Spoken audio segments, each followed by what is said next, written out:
with most soft tissue techniques, the goal of this is not pain, it's actually to dissipate pain. So we're gonna tolerate a bit of discomfort. Like if we're to rate scale 1 to 10, 10 being the most uncomfortable thing that we can imagine, this should sort of roll in around a 6.5, 7 that at most that we're gonna tolerate.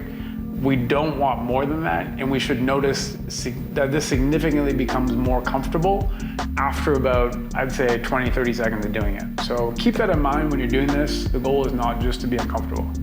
So we're gonna set the bar in the rack at a height that allows us to actually set the bar on the upper trap, which is that muscle, that median muscle there beside your neck. And then you're gonna use the other hand. I'd like to set this up so that the bar is in a spot usually on the front of the rack so that I can get my hand up high. But if you can't do that, do the best that you can. And then we're gonna get the bar as close to our neck as we can, but still on the traps. So you're not actually like pushing into the neck, you're just pushing into the upper traps. And that's what we're gonna be scouring around to see what is uncomfortable.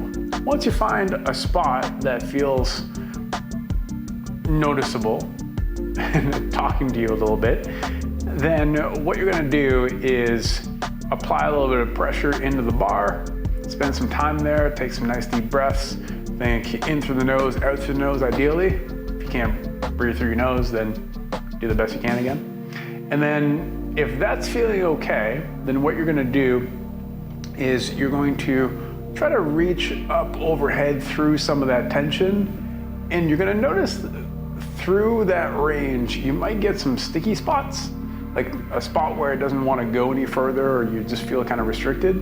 If you really hit a wall, then come back down and then just do that again. And you're just going to work through some of that discomfort. You might move around the bar a little bit to keep looking for the spots that give you the most feedback. And then something that you're going to watch out for is the elbow sometimes wants to bend as you get overhead. Try to make sure that you resist that urge. Keep it straight, and then keep reaching through that tension as best you can. If you can't go any further, that's okay. Just keep working through it. And we're not doing anything other than just working through some of that tension.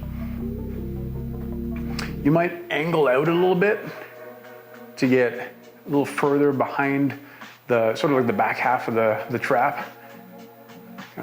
More in line with the neck, and then keep working through that. And ideally you're gonna spend usually about a minute on each side. Afterwards, take note, does that feel better, worse, or about the same? Usually we feel way less restricted up overhead, and that's one of the goals. But also, if you had a lot of neck tension going on, then right away you should feel a little bit freer on the one side versus the other. And that's gonna be your test whether this is useful or not. It's important that we think about this as like, we only use things that are useful to us and discard things that are not. So if it doesn't have an effect, it's not, feeling like it's doing anything for you, re-examine how you're doing it. But if truly it doesn't feel useful, then throw it out, move on. Otherwise, enjoy.